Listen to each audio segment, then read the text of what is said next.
All right, everyone. Hello. All right. I think everyone online can hear us. Everyone in the room can hear us. So we're going to get started. Before we get started tonight, I want to announce the upcoming events that we have going on for Optica. This is, believe it or not the end of the year for us. It's usually the end of the year, but we have so much more fun in store.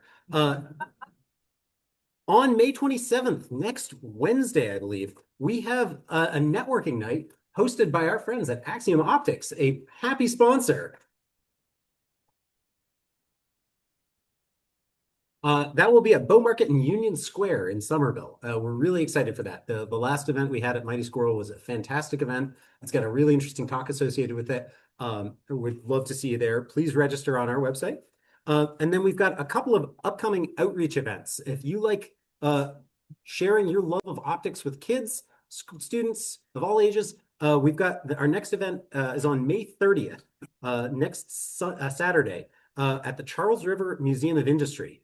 This is the first time our organization has been there. It's a really interesting event. It's their STEM festival, and we're going to be presenting our usual optics dog and pony show to children and all visitors there. So we're really excited for that. And then the last thing I wanted to mention is that while we do take a hiatus for the summer, our next talk is going to be on September 17th.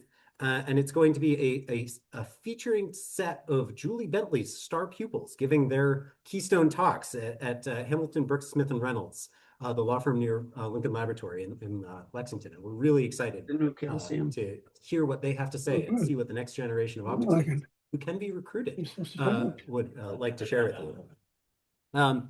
With that, I'm going to jump into our annual business meeting. I'm going to try to keep this really brief because nobody here cares. But by our bylaws, we have to have it. So before I do that, I'd like to hand it over to Steve Fantone for a welcome and a few notes.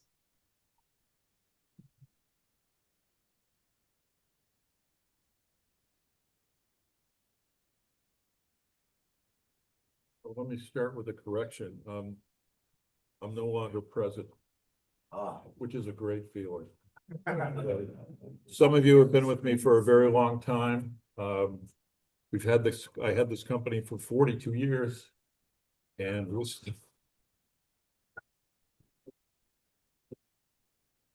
we put it into great hands to ensure that it can go on for at least another 42, and I'm going to do my damnedest to see if I can see it for another 42, but we'll see. You know, I really want to extend appreciation tonight for people coming to these meetings. It's part of building this local community here. This is one of the strong sections across the country. We have a rivalry with the Southern California section, and that's a very healthy competition. So let's see what we can do to keep this going.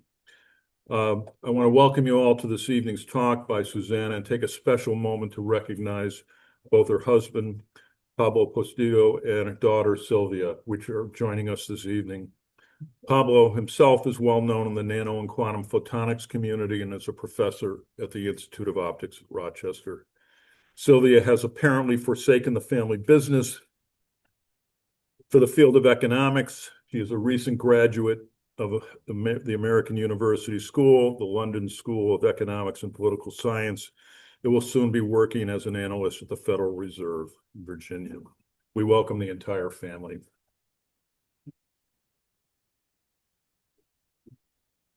Now, for those of you that were with us in the fall when we had Eric Fossum here, and Eric gave a great talk on his invention of the CMOS imager, he later said, "Steve, you embarrassed me with the introduction." And I said, "That's the point." Because you won't say it, so someone else has to say it for you.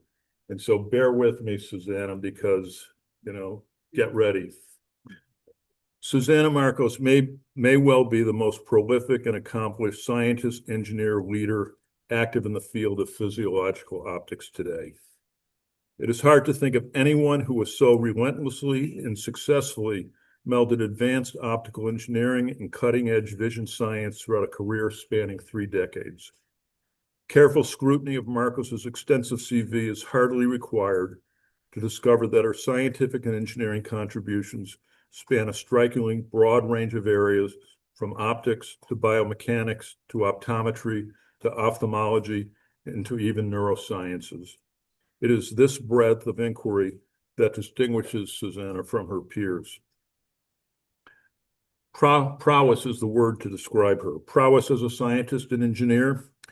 Marcos showed in her PhD thesis that the grain of the cone mosaic could be revealed in the power spectra of retinal images obtained in coherent light. Her early results encouraged the development of aberration compensation with adaptive optics, now a widespread technology that allows direct imaging of cellular features in the living eye. As a postdoctoral fellow at Harvard, Susana reconciled the puzzling disparity in the measurements of directional tuning of photoreceptor waveguides, proposing an elegant explanation based on far-field diffraction by cone apertures. Her laboratory has developed adaptive optics-based simulators that can create arbitrary wave aberrations in the eye, allowing her to explore the visual effects of novel contact lens designs before they are fabricated. Using the same approach, she has also contributed extensively to our understanding of how the brain adapts to specific patterns of ocular aberrations, peculiar like fingerprints to each person. Many in her laboratories are now focused on the vexing problem of myopia, a disease that is now a global pandemic, yet its cause remains mysterious. She is also developing new photoactivated technologies for eye treatment, including new modalities of corneal and scleral cross-linking and photobonding. Now this group may not appreciate this. She now ranks in the 2% of optical scientists based on citations and has an impressive H-index of 67. Her prowess as a leader, paralleling her myriad scientific and engineering accomplishments, she somehow has managed to find time to be one of the most adept and active academic leaders in optics. She founded the Visual Optics and Biophotonics Lab at the Institute of Optics, CSIC, in Madrid in 2000, then went on to direct the Institute of Optics and eventually directed the Center of Physics there, overseeing more than 350, let me back this up.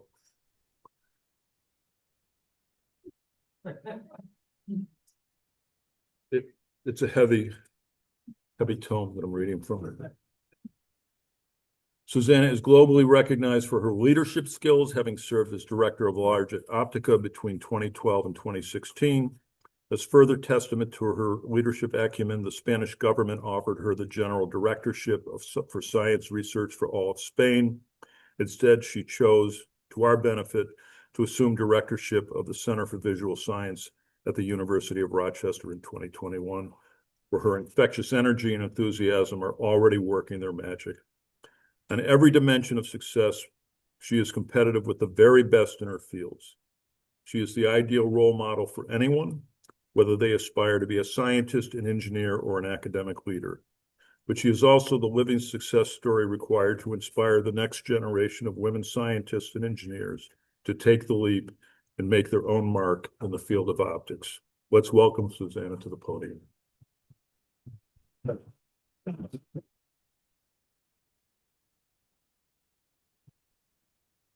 We'll skip the business meeting. No one cares.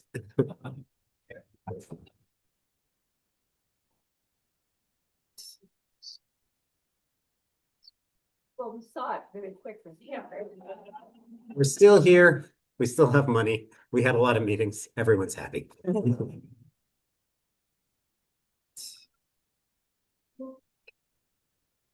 share this. I've learned my lesson over the last few years. Get everything set up before you sit down. So. Good.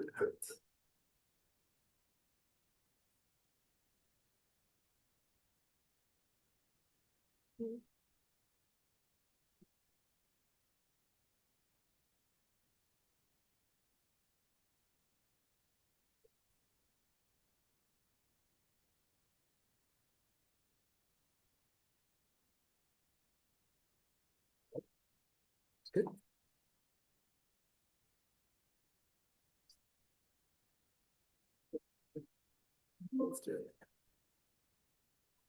Thank you. Well, thank you very much. Thank you very much, Steve. That was embarrassing, but and probably I don't need to talk too much because you covered so many ground of what we did, and I really appreciate all these introduction. It's great to be here for many reasons. I mean, one is participating in the New England chapter of Optica. So it was great. I remember my time with Pablo at MIT and Harvard, respectively, joining many of the sessions of the chapter many years back. And of course, as Steve mentioned, I have strong connections with Optica, and Steve and I actually share the board in that period of time, and of course, many other activities in Optica.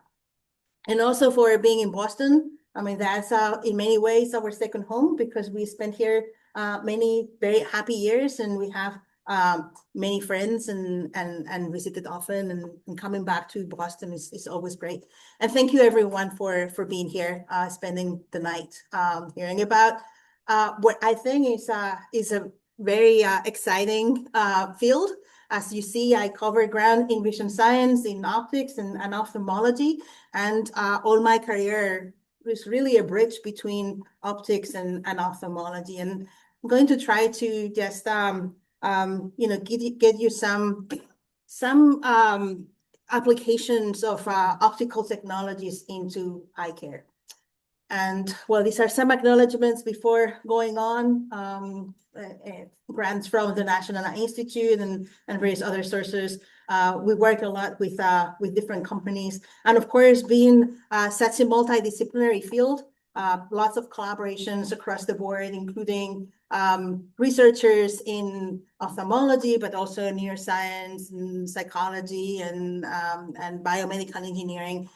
My group, and you see a picture there of a fun day paddling in the Koi Bay in Rochester, where there's students coming from many different fields. And I think this is where the beauty of this field is really bridging out and bringing new technologies to something that we believe is very important because it really affects many people around the world. These are some disclosures for the context of this talk. Probably the most important are some patents on intraocular lens designs and my role as a co-founder of two companies, Two Eyes Vision and Plenoptika. So we'll be talking about the eye, and I always consider the eye the most exciting and fascinating optical element, right? Or optical system. So you have the cornea and the crystalline lens that are amazing lenses that project the images of the outside world on the retina. And then this is where vision begins. The photoreceptors capture this light and then convert these signals into electric signals that travel to the brain. I will be mostly concentrating on conditions that affect the cornea and the crystalline lens, the optical anterior segment of the eye. And the eye is really an amazing optical element, as I said, but there's some conditions that affect vision that relate to this cornea and lens. So in myopia, the eye just grows too long. So the optical power of the eye is such that images are projected in front of the retina. This actually affects many people. In the Western world, it's around 30% of the population. There are areas in the world, like in urban China or in Southeast Asia, where 90% of the population is myopic. And in fact, the causes are not well understood. It's not completely clear why, in some people, the eye just starts growing too long.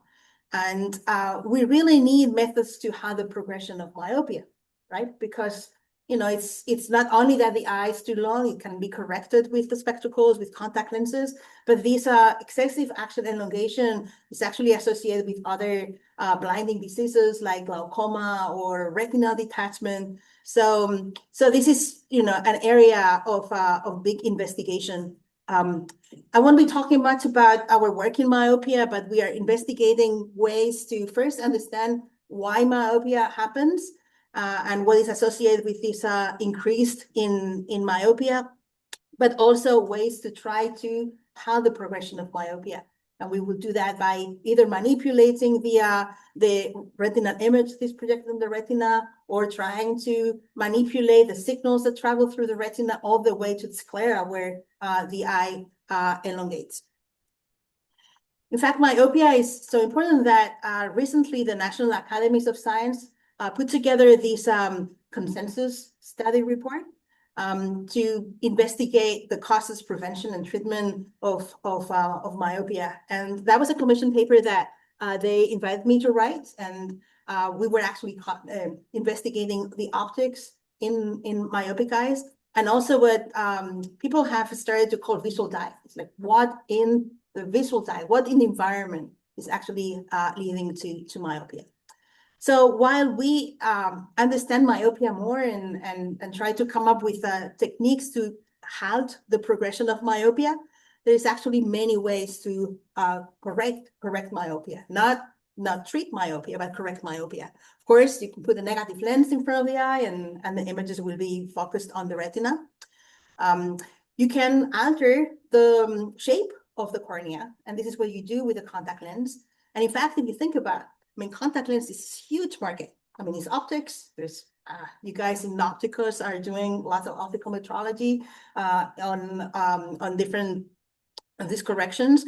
There's 140 million contact lens wearers in the world, and there's sophisticated designs. We'll be talking about presbyopia, but even for myopia control, there's multifocal contact lenses to manipulate the image that is formed on the retina. You can correct myopia by reshaping the cornea with excimer lasers. Again, another optical technology now in use for correction of the eye. And LASIK, laser tissue removal in general, is popular. The idea is to flatten the cornea. And there's about 20 million people that had LASIK surgery throughout the years. And there's many different techniques. Initially it was excimer laser, but there's now femtosecond lasers to extract lenticule. And there's also emerging techniques that do not involve removing corneal tissue, but actually are non-sustractive. One of them is Lyric. It's a technology that was invented in Rochester by Professor Wayne Knox, which instead of removing material, is changing the index of refraction of the cornea to alter refraction.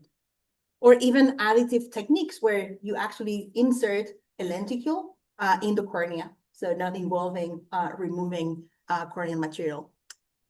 In fact, the history of the excimer lasers for refractive surgery is very much connected to Rochester. Anyone in Rochester that goes to the Institute of Optics goes to the Münnerling Atrium. That's named after Charles Münnerling, that actually invented the first excimer laser for refractive surgery.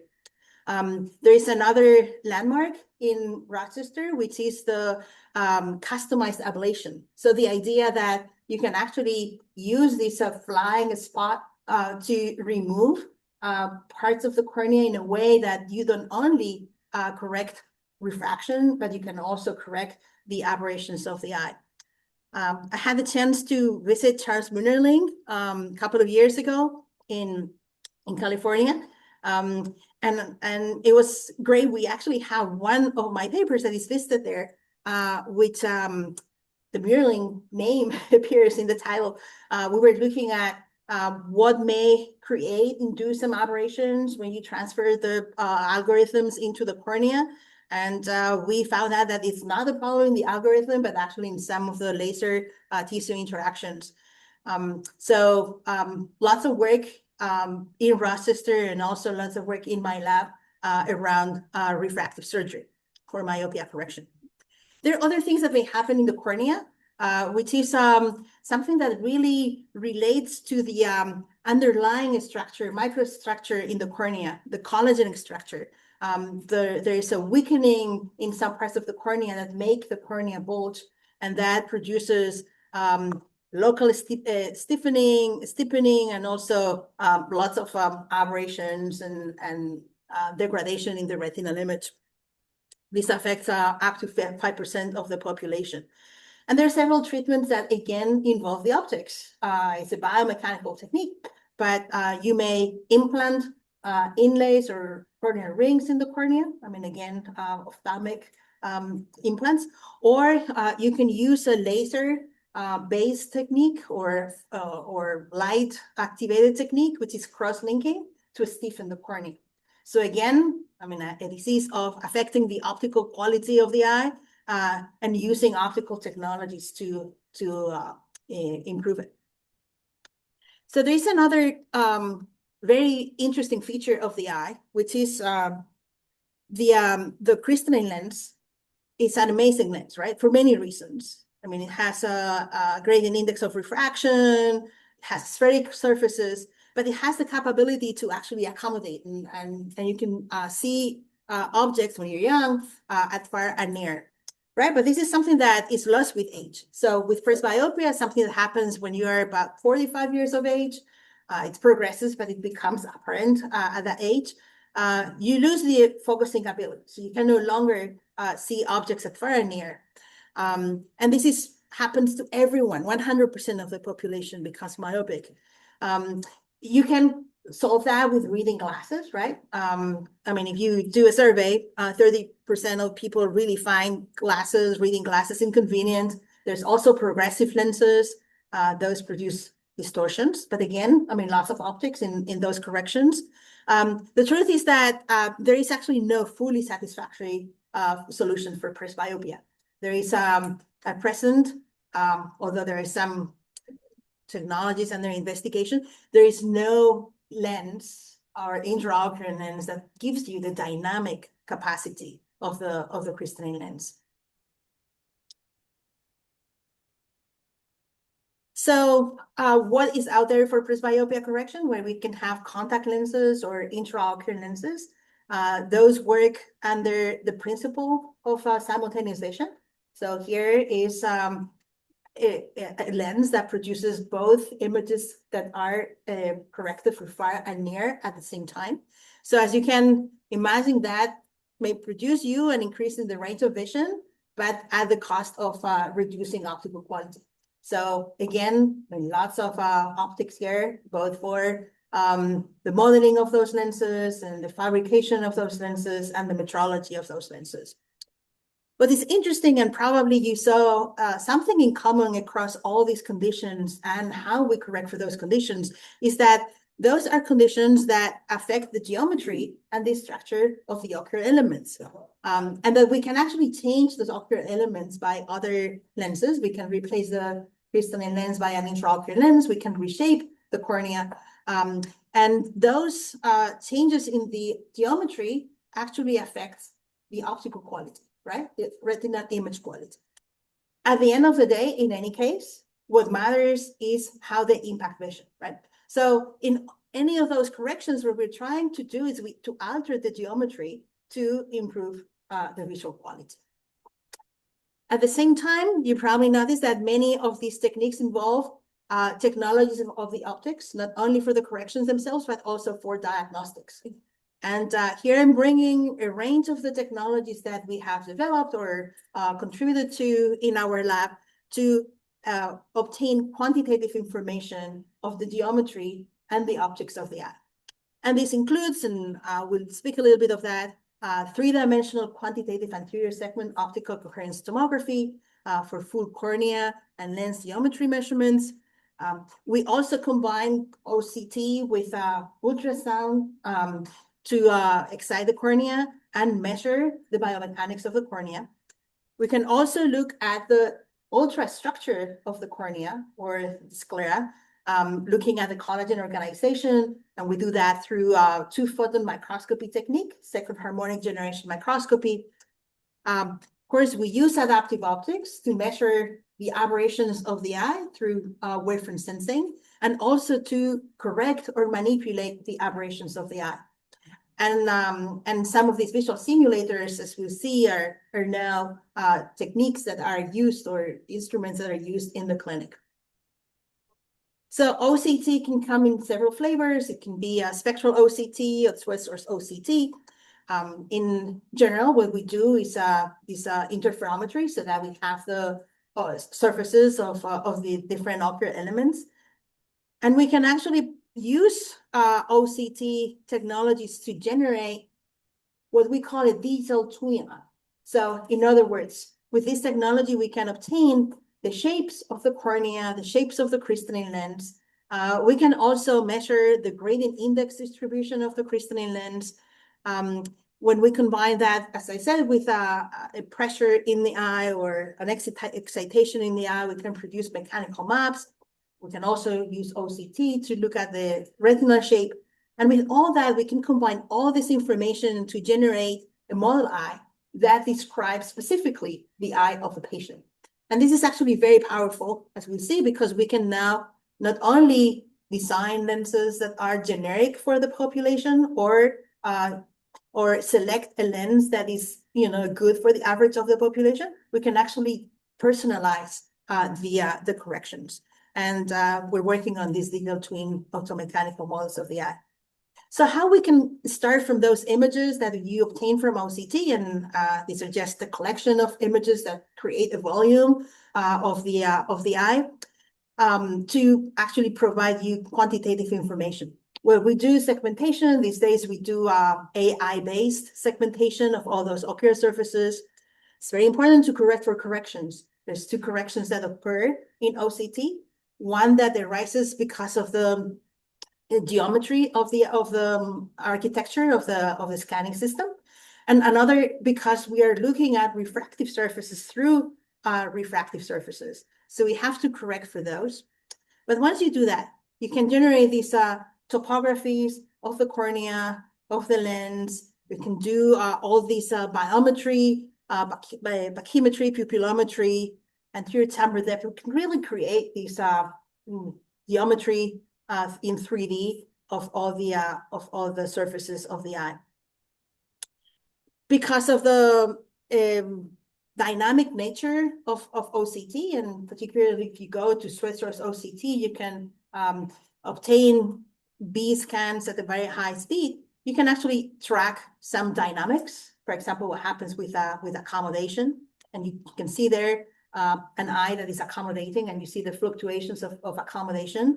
And also, while we are bringing stimulus close to the eye, how the surfaces of the eye are become steeper.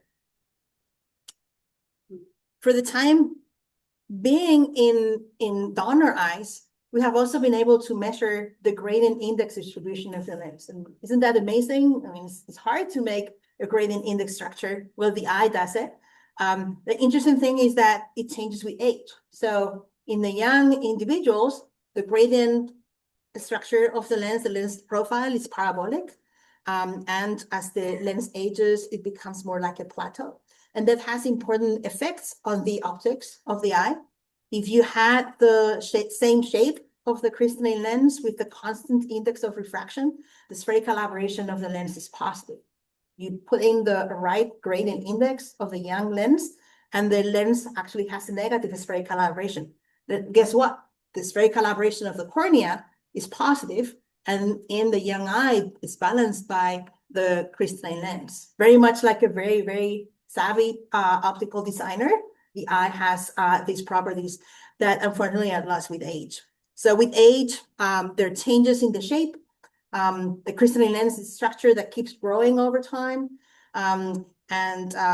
This is what you see here in the older individuals, the spherical aberration of a gradient index, the actual gradient index of the lens, compared with that of an equivalent index, constant index of refraction, is basically the same, indicating that there is no balance between the effect of the gradient index and the shape of the lens. But look at what happens in the younger individuals. The constant index of refraction lens has a much more positive or less negative spherical aberration. So this is the lens, but there is something about the lens. With OCT, we cannot go through the iris, but it's actually quite interesting for several reasons to extrapolate what happens outside of the lens. So we have developed techniques based on donor eyes and the training to really very realistically extrapolate the shape of the lens beyond the margins of the pupil. Because we have these sets of eyes where we can basically assume that we don't know the periphery, so we can validate these techniques. And comparing to other approaches like an intersection approach, we have a much lower errors of estimation of parameters like the volume of the lens or the diameter of the lens. And we can actually go and describe these lenses in a very compact way. Have developed a method that we call eigenlenses, where just with a few parameters, we have these bases of description to represent basically any lens. And this is very powerful when we combine this with, for example, finite element models, or we're looking at how the lens behaves not only optically but also mechanically. So with this technology, we can have all based from OCT. We can have these topographies of the surfaces, but also other parameters like the lens volume, the equatorial diameter, the surface area, the lens thickness, the equatorial position. And then we can apply that in patients in vivo, right? And there's actually some interesting correlations between, for example, myopia and action length of the eye and the shape of the lens. Turns out that as myopia progresses, these are cross-sectional data, not longitudinal data. We're starting a project actually funded by NIH, where we will be looking at children and see how the lens remodels with age and when myopia develops. But what we find is that the lenses in the more myopic eyes are more stretched, they're thinner, they're flatter, and they have like a larger equatorial diameter. And that's actually quite interesting, and leads you to the question whether this is an active process. I mean, is the lens trying to compensate for this action elongation, or is it just a passive process of the action elongation itself? We can apply this to look at how the crystalline lens reshapes with accommodation. And these are those parameters where it's an animation of the crystalline lens of an individual, and then how the diameter of the lens, the position of the lens, the surface area change with accommodation. It's interesting the lens volume doesn't change as you expect, but there are these other parameters that change. And you can combine that with finite element models and some other parameters of the mechanical plant of the eye to really recreate mechanical properties of the lens. And we're looking at the shear moduli, the center in the periphery, and how this changes with age, which is part of the process of presbyopia, right? In presbyopia, there's changes in the stiffness of the lens and how the nucleus particularly change with age, that leads to the resulting reshaping of the lens. There's also other mechanical, not only mechanical, but shape parameters of the lens that change with aging. So we have all this information that, as you see, changes in the population. There's large variations across the population in these physical parameters of the lens. And as I said, we're investigating the changes with myopia, with aging. And it's quite interesting because, up to now, all lens designs and how the lenses are selected for implantation are based on the Goldstern eye model, or very generic eye models. However, I just presented those parameters of the lens of the cornea change dramatically across the population. So with this individualized model, we can actually be better in the IO design as well as the selection of the intraocular lenses. And in fact, cataract surgery is a big deal. There is over 30 million cataract surgeries performed per year. This is the highest performed surgery of any kind in any hospital in the world. There's many intraocular lens manufacturers. There's about 180 intraocular lens types. Only a few are FDA approved, but across the world, there are that many. And with time, cataract surgery has become not a procedure to just remove cataract and remove the lack of transparency, but it's really a refractive procedure. So when you are implanted an intraocular lens, it's expected that the images will focus on the retina. And of course, there's all these lenses that we talked about, these multifocal intraocular lenses, extended depth of focus lenses that are meant to correct for or attenuate the impact of presbyopia. So how you select those lenses is actually quite interesting and quite important. Right now, the paradigms for selection of an intraocular lens are based on very simple measurements. I mean, you go to the doctor and they measure the action length of your eye and they measure the corneal curvature, and that's basically it. Is all that is gathered for the intraocular lens calculations. And there is a series of formulas that have been produced over the years based on regression analysis of the population that give you the power of the lens to be implanted. But this is all one-dimensional. As I described, with this three-dimensional OCT, you have now all this breadth of information in 3D. And here what I'm showing is actually a patient. In orange are parameters before surgery. So this is the eye with the cornea, the iris, and the crystalline lens before surgery. And then I superimposed the same individual after cataract surgery, where you can see in green the intraocular lens implanted. So you can see now how this lens relates to the three-dimensional crystalline lens, right? Of course, the cornea is superimposed because it's the same patient, the same iris. The interesting thing is now that you have, I mean, now these OCTs have become mainstream. I mean, they're in the clinic. Instead, only used the one-dimensional information to using these standard formulas, but we can apply all our algorithms to these images, and we can look at those three-dimensional parameters of the crystalline lens. And we can do things like this, right? Where we can relate all these three-dimensional information of the crystalline lens with the position of the intraocular lens where it's implanted. And this is actually one of the most important parameters of an implantation, is where the intraocular lens is going to fall in the eye. And now we have these potential relationships between three-dimensional parameters of the crystalline lens and of the anterior segment of the eye and the position of the lens.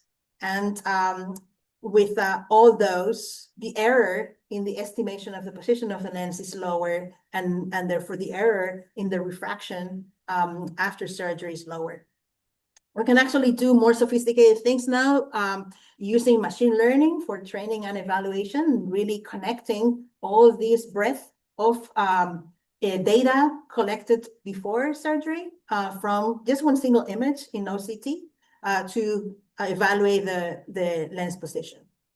But not only that, you can do much better by using these individualized eye models, right? So when we combine all the geometry that we obtain from OCT, we can create this digital twin model, right? And now we know where the intraocular lens is going to fall, and we can do a ray tracing. When you do that, the wave aberration of the eye that we simulate from ray tracing on these anatomical data, and we compare that with the aberrations of the eye that we measure in the same patient, they really match, meaning that we can actually reproduce the optics from the geometry and the structure of the eye. And this is what you can do to select intraocular lenses on a personalized manner, right? So you create this model eye, you select the intraocular lens that you want to test. It can be any platform. It's like doing a virtual surgery, where now you test in different intraocular lenses. It can be the same intraocular lenses, different powers, and see the power that produces the best image on the retina, or it can be a set of the many intraocular lenses that are available. You have an image quality metric that you optimize, and that will be the intraocular lens to be implanted. So we think that that's kind of the next generation of how the intraocular lenses are going to be selected in a cataract surgery. Of course, all this data that we gather in the normal eyes, that we understand about the crystalline lens, have helped us as inspirations for new intraocular lenses. So this is the ISO pure lens. This is a lens that we designed using a multi-configuration approach to optimize the image quality, not only in one plane, but actually in a range of focus. We use those concepts of, like eye models that are more, in this case, dependent on the action length. And we came up with this lens that is now implanted in hundreds of thousands of individuals, and it's developed by BVI, which is actually based in near here. But of course, the future, we believe, for an intraocular lens implant is one that really reproduces what the crystalline lens is doing, right? And this crystalline lens is dynamic; it can focus. So we have proposed a lens that that's exactly this, and this is a lens that is manufactured. This is a measurement in OCT where we have a stretcher system that reproduces the ciliary muscle, and this is a lens that when you look at it, it really it's really similar to a crystalline lens, right? When it accommodates, it becomes thicker and smaller diameter, and changes in power. The material of this lens is an off-the-shelf contact lens material, and with this design, we achieve about 2 diopters of accommodation. We're actually working with a company which is based in Boston, Adaptive Lens, and I know Optics has some collaborations with them as well, where we are using the same technology, which is OCT, which is wavefront sensing, to really assess the accommodation capacity. So this is, I believe, in combination with the more guided, image-guided method, where the future of intraocular lens implantation would be.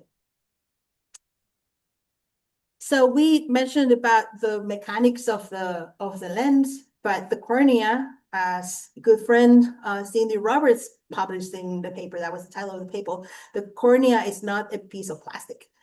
So the cornea is actually mechanical material. We heard about the keratoconus, where the cornea reshapes due to weakening, local weakening. So we can go from optics models of the cornea to optomechanical models of the cornea. This is important because, as I mentioned, some treatments modulate the optical properties of the cornea or rely on the mechanical response. So to do that, we need a way to assess the mechanical properties of the cornea. And to do that, we combine optical coherence tomography with ultrasound stimulation. So this is a non-contact. We create a perturbation in the apex of the cornea, and we create these Lomb waves that travel through the cornea, very low amplitudes, nanometers amplitude, but we measure the speed of propagation of these waves in multiple meridians. And the speed of propagation is actually proportional to the shear modules. So if you have a stiff material, the wave will be faster. If you have like a soft material, it will take longer. And from that, we can create maps or these polar plots or maps of mechanical properties of the cornea. This is 2 eyes of the patient that has clinical keratoconus in one eye, and you see the massive area in the cornea where the mechanical properties have are lower, they're weakened. And there is the contralateral eye that has no clinical sign of keratoconus with standard clinical means, but you see that there is a hotspot already that is detected when we create those maps of mechanical properties. And this is interesting because, cross-linking, for example, relies on stiffening the cornea. So, and today there is no way to really assess the mechanical changes produced by this treatment. This is a preclinical study in rabbit eyes where you see that after application of the cross-linking, the cornea becomes stiffer. And this is also interesting because, again, we could create these model eyes where now we have the properties and the shape of the cornea of a patient, but also the mechanical properties of the patient. And we can recreate and we can predict what's this change in shape in the cornea when, for example, we implant one of these intracorneal ring segments. So the idea here is to, again, personalize the implants based on the properties that are individual for that patient. We're working, and that's part of an European project with a new generation of corneal inlays that are made up out of silk. So we're basically producing biomaterials that are, the raw material is the silk cocoon, and we have produced those inlays that are now implanted in rabbit eyes, and we're looking at the biocompatibility and how those are simulations of how these inlays will reshape the cornea. In this case, for example, the correction of presbyopia, where you can basically produce like a multifocal contact lens in the cornea without removing material, adding material that is highly biocompatible. So everything I talked so far relates to physics, right? It's the shape of the cornea, is the optics of the eye, right? And it's the image that is formed on the retina that we're trying to improve. But of course, nothing will matter if that is not something that improves vision. So the very last slides of my talk, I want to relate this image that is projected on the retina to actually the visual perception. And our technique of use here is adaptive optics. And I mean, there are friends here from a company that actually develops a type of the formable mirrors that we use in this type of research. So in adaptive optics, we can measure the aberrations of the eye, and we can correct the aberrations of the eye. And in terms of the point spread function, we have an aberrated eye. You have this big point spread function that you really narrow it down when you apply this adaptive optics. And what that makes is you can have like a blurred image, and you sharpen the image, and you have the best image quality that you can think of. This is also interesting because we can use this technique to now start playing, and we can take someone's aberrations and correct another people's aberrations and make that person see the world through the eyes of another. And there is lots of interesting psychophysical tests that you can do with that. So we can look at subjective metrics now that we incorporate this psychophysics. We can look at, perceptual preferences, and we can look at neural adaptation. So this is lots of work that we have done on, how really manipulating the optics of the eye impact vision. On a practical way, we can use this technology to recreate different lenses before putting them in the patient's eyes. So we normally do that with adaptive optics mirrors, but when we're using or when we're trying to recreate segmented lenses or diffractive lenses for presbyopia correction, we generally use a spatial light modulator. And now you can come up with any new intraocular lens, and you can have the patient, test these lenses. So we're looking at different designs for presbyopia, new designs for myopia control. And we're also looking at lenses that are commercially available. This is a study where we're looking at lenses that are simulated in these visual simulators and compare that with the performance, and this is through focus vision, with lenses that are implanted in the eye. And what you can see there is a very, very good correspondence between the real visual quality with the implanted lenses and those that are, or visual quality with the lenses prior to implantation. Both in terms of through focus performance, but also in terms of the size of the halo of the images, and even through cataract, there's a correlation in the ranking and in the perceived quality with the lenses, different lenses that are tried by the same individual. And this is actually quite interesting when you think about the clinic and when you think about yourselves as a prospective patient, right? The idea of giving the patients the experience of vision before putting a lens is something that clinicians and patients really appreciate, right? There is if you're one of those patients that are, are exposed to potential different intraocular lenses to be implanted is like how I'm going to see with those lenses, right? It's like when you buy a car, you test drive it, right? When you go and buy a pair of shoes, you test them. Those are lenses that you are going to have for life, and you don't have, like an intuition of how you're going to be seeing with those. Even with us that design those lenses, it's hard to imagine how you're going to be seeing with these lenses. And that's the whole point of these visual simulators and this next step of visual simulations that we did to really transfer this to the clinic. So this is the Synvis Gecko is the name of the commercial device that is developed by a company that we co-founded, Twice Vision, that is really this, giving a patient the experience of lenses prior to surgery. And those are different lenses that are commercially available. And you look at the through focus performance of those lenses, they're quite different, right? And now the nice thing is that the same patient can test different lenses. So they can do that through, like this visual acuity testing, standard tests in the clinic, or you can do like visual scoring. The idea is really helping both the clinician and the patient choose the lens that they're more comfortable with.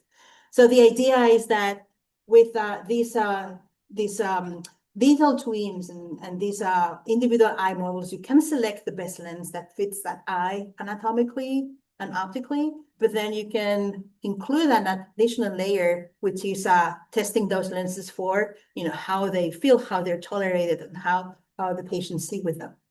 So these technologies that, were in the lab that I mentioned, some of them are now in the clinical practice, some in small footprint. I talked about the Synvis Gecko as this visual simulator. There's also the QuickSee, which is a technology that is basically a wavefront sensor-based auto-refractometer, where you can get a very accurate prescription at the click of a button that is manufactured by Plenoptika, which is a company also here in Boston.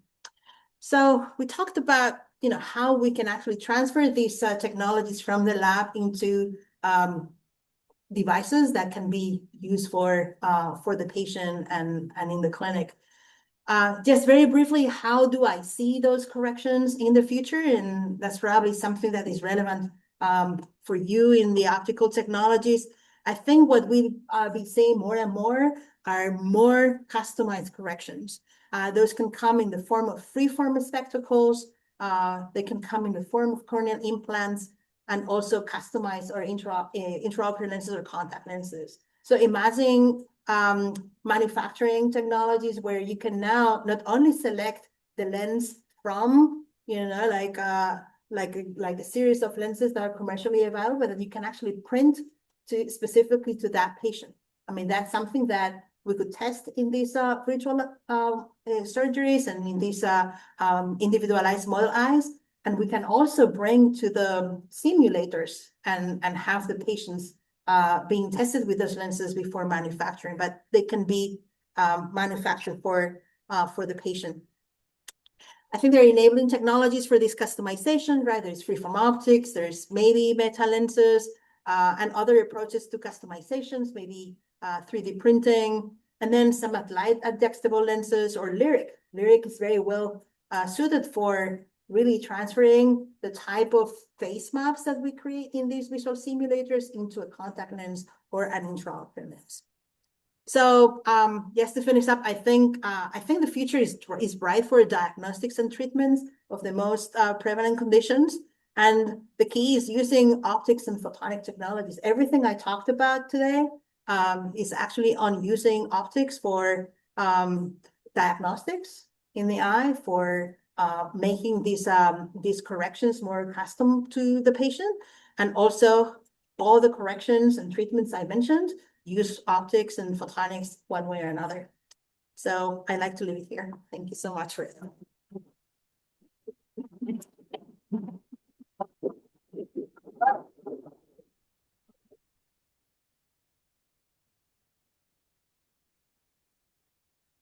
So whenever you're assuming the impact of a lens, do you ever find that the ideal optical image is not what the patient prefers? Yeah, that's a super good question. We've done a lot of work on neuroadaptation, and we see is that the best image for a patient is highly dependent on their native optics. There is a very good correlation between preference and their own optics. There is, you can adapt to a new correction, but exactly, there's not the same best image fits everyone. You mentioned it in the introduction, that progressives don't really work very well, which most of us can testify to. But you also mentioned at the end the free-form spectacles. Is that what you're looking at as a future replacement for progressives? It could be. I'm also thinking on intraocular lenses or contact lenses that are not necessarily symmetric.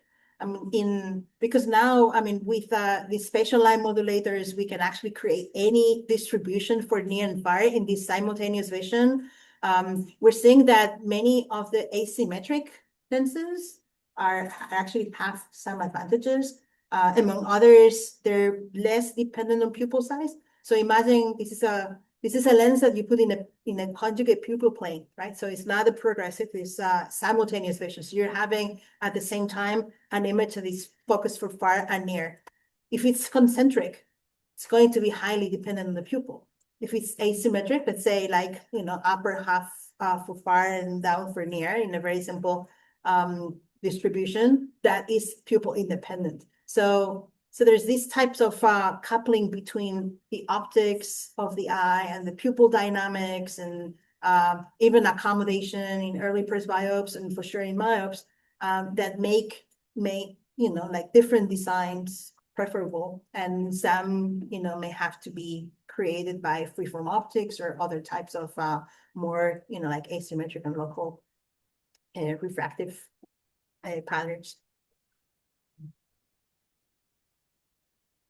Just following on the question about optical quality versus patient satisfaction, can you talk about long-term patient satisfaction? It seems like trying something on in the moment might not necessarily give you brain time to adapt to a sharper image. Yeah, that's an excellent question. There's two things here. So one is what we call neural adaptation, and neural adaptation happens very quickly. So we have a series of experiments. Actually, Eli Pelli is one of the author of one of those papers where we were looking at these rapid effects of adaptation. And it's kind of a recalibration that occurs in the visual system, and that is within a minute. So it's very, very quick. Then there is this perceptual learning, right? It's like something that happens over time, which is not that much a calibration, but actually the fact that you are learning how to use the available information, right? So, this is a very relevant question, and something that, like surgeons ask all the time. It's like, if a patient, is unhappy with the correction, are they going to be, happy at some point? We have seen that what we measure at baseline is a very good prediction of what's going to happen long term. Earlier in the lecture, you were talking about eigenlenses that describe the shape of the crystal lens. Why did you need to create a whole new set of equations? Just traditional A-sphere equations or your PBFS equation. Why is there something different about these eigenlens equations that is more suited for crystal lens? Yeah, so it's mostly to describe the entire shape of the crystalline. So if you're only looking at one surface or two surfaces, okay, you can go with a few terms for asphericity in each surface. But when you're trying to describe the periphery of the lens, that's much more complicated. So with these eigenlenses, we just need 6 terms to describe something that you would need maybe 30 parameters to describe using aspheric surfaces and the periphery.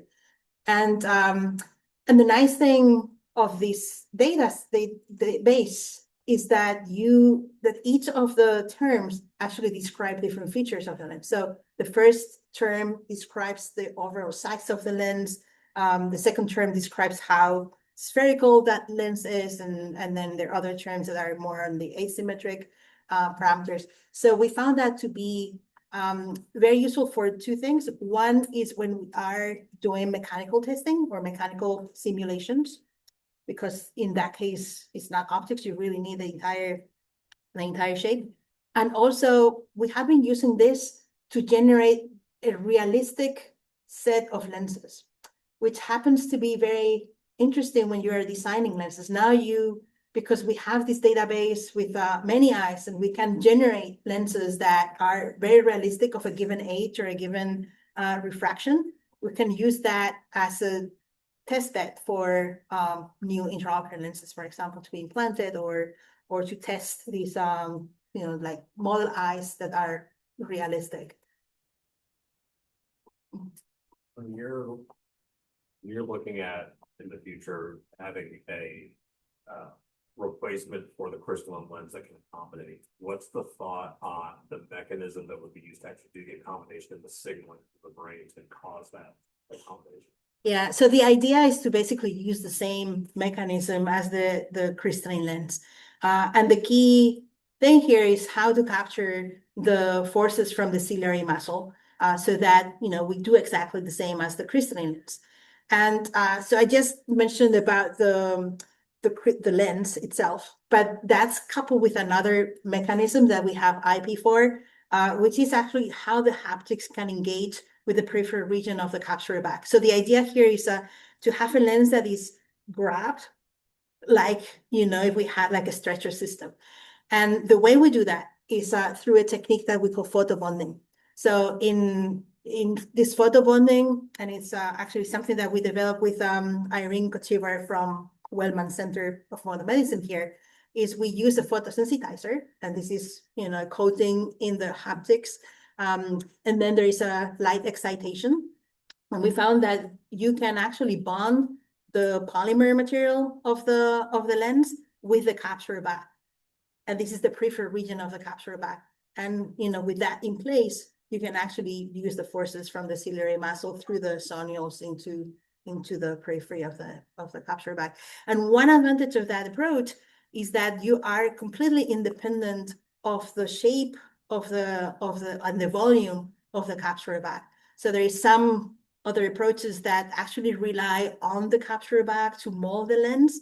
Here we don't rely on that, which is probably challenging because it's not only that each individual has a different shape of the lens, but that when you create a capsulorhexis to insert the lens, you're changing the mechanical properties of the capsular bag. There's fibrosses, so it's probably not a good thing to rely on the capsular bag. So here is just we directly, engage the haptics of the lens to get a stretch by the ciliary muscle. When will we see that? That's a good question. There's there was I didn't go through it, but one of the images I showed is from the first and only accommodating intraocular lens that was FDA approved, and that was a lens that basically had hinged haptics, and it relied on shifting actually. What we found through OCT and through all these quantification techniques is that actually the lens moved in the opposite direction. So that was actually kind of disappointment, and the FDA approved that, and so now any other approach is actually being taken very cautiously by the FDA. I know there is one under clinical trials, and there's at least 3 other lenses. We're hopeful that either our design or this engaging through photobonding may be coupled with some of those lenses that are out there. I don't think any of the lenses will truly work without solving that problem of really capturing the forces from the ciliary muscle and not, and relying on the capsular bag molding. So I don't have an answer. The FDA takes a long time, and it's a challenging. It's difficult, but many consider this to be the holy grail of current ophthalmology. Let me ask a more near-term, question. What would you like to, see in OCT, biometry? Are the systems, currently available? Do they have everything you like, or what advances would you like to see there? So all the quantification. So we're working actually with some OCT manufacturers to possibly couple our algorithms and our quantification technology into those systems. Because right now optical biometers just give you actual information, but it's all the information is there. You just need to do those corrections and you really need to extract the data. So I would like to have OCT that are more quantitative, and realistic quantification. Of course, So it's not so much the hardware or the It's- it's more of the extraction of the data. yeah, so it's not only, OCTs give you nice images, right? And they're faster and faster, and the faster you go, the least motion artifacts. This is all great. But if you cannot transfer the images into quantitative data, they're not as much of a use for things like this, which is, you really require actual data to do those calculations of what intraocular lens or to create these eye models. So for me, the technology is there, but it needs to be coupled with those OCTs to give or exploit all the quantification capabilities. The other thing that we're working with current OCT manufacturers is to implement this ultrasound transducer for excitation and have like an add-on module to these OCTs to convert an OCT, which is just geometry and structure, into something that is more functional, these mechanical properties. And this is for the anterior segment of the eye, of course. In retinal OCT, there's other challenges and functional OCT and So the ultrasound is to induce vibrations, and then the OCT would measure. Yes, exactly. Yeah. So you use a phase sensitive modality in OCT to really measure this propagation. What kind of thing could you do to replace what we were focusing on dynamic that we lose when we have the Yeah. So one approach is what I mentioned, this accommodating intraocular lenses, right? It's like right now when you implant a lens, it's a rigid lens and it has, it's a single vision lens, a monofocal lens, or a multifocal lens with multiple foci, but it's not a dynamic. So you can go for these accommodating intraocular lenses, and the mechanisms and the materials and how you grab these forces from the ciliary muscle is key. Some people have tried unsuccessfully to replace the lens material and implant just a gel, right? Like a gel, and that's kind of the more straightforward. Problem there is that there is a capsular opacification. So you implant this in the capsular bag, and something that is very common, it happens in the majority of the intraocular lens procedures, is that after a few months, there is the capsular bag opacifies the posterior capsular bag, because there is like endothelial cells that remain. You cannot extract every single cell when you extract the lens material, and this regrows. And you have to, it's a very simple procedure. You go back and there's a yak laser, creates a hole, and that's it. But of course, if you fit in the capsular back with the gel and you have to create a hole, that's not going to work. So that's one approach that has been tried that hasn't been successful. Of course, there's some pharmacological approaches. So far, the only pharmacological approach that has been approved is actually a little bit of a, it's a trick, because it's not a drop that softens the lens. it's actually a drop that makes your pupil smaller. So basically what you're doing is you're expanding the depth of focus. So they call it like, like a pharmacological correction of presbyopia. It's basically, like creating a pinhole effect.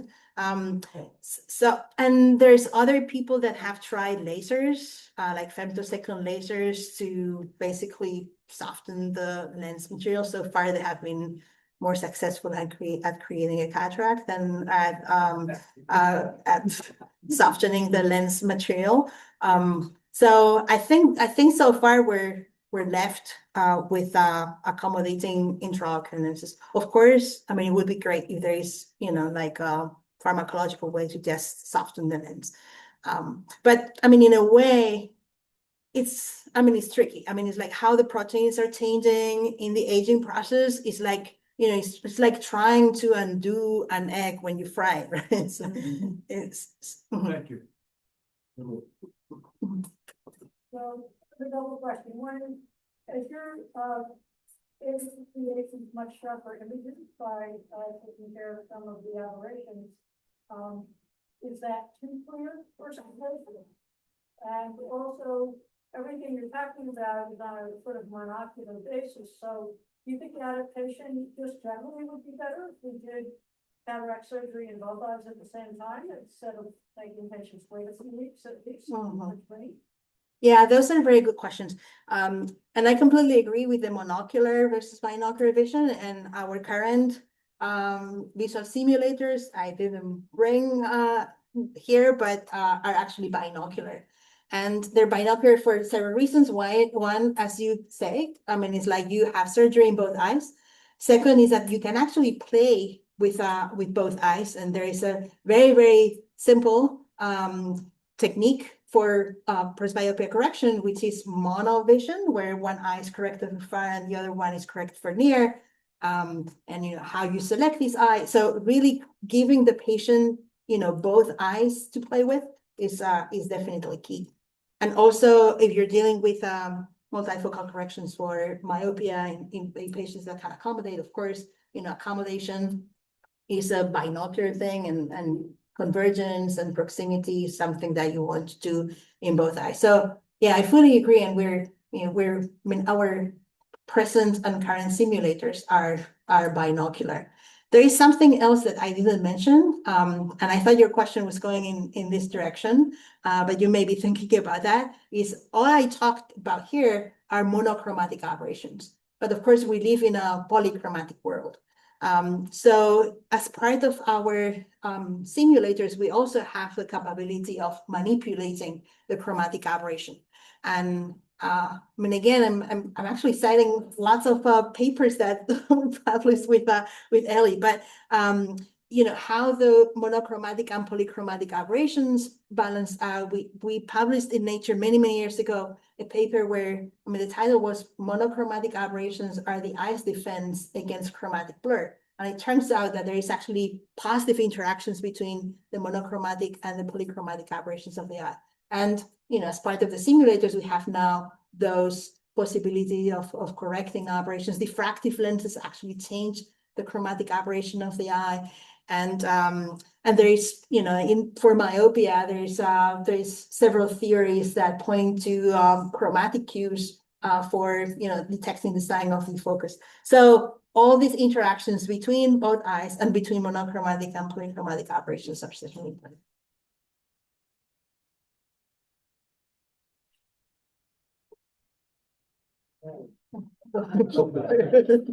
I think last question. You showed some 3D modeling. How does that make you get all that data? So it's actually rather quick. So what we do with with the images that we collect from OCT is we do this segmentation, and then basically we translate those topographies into just SAGs and put them in CMAX. 5 minutes? Right. Yeah, yeah, that's probably a good time. Yeah. Thank you. Thank you, everyone. Let's thank our speaker again. Thank you.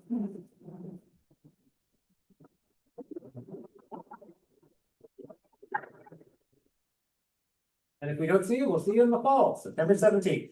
Well, thank you so much. And what is it? How are you? How are you? Doing good. I didn't get a chance to say goodbye to him. Yeah, I'm from here. Yeah. Yeah. In the area? Yeah.